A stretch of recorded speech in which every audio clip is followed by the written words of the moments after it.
¿Sabes quién era el verdadero rey en mi época? El verdadero rey en mi época era ese chaval que tenía un flotador hecho con el neumático de una rueda de un camión. Le salían los amigos por todas partes y allí íbamos en el río 7 u 8 abrazados a aquella rueda.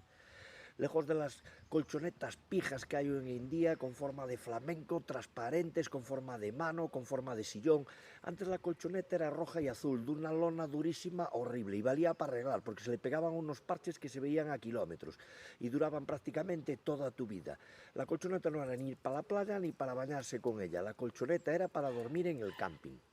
Y no había esa fobia con la que todo el mundo aprendiera a nadar. Aprendías de una forma casi autodidacta, porque no había acceso a los manguitos. Hoy todo Dios va a un chino y compra unos manguitos. De aquella los manguitos eran para unos pocos escogidos.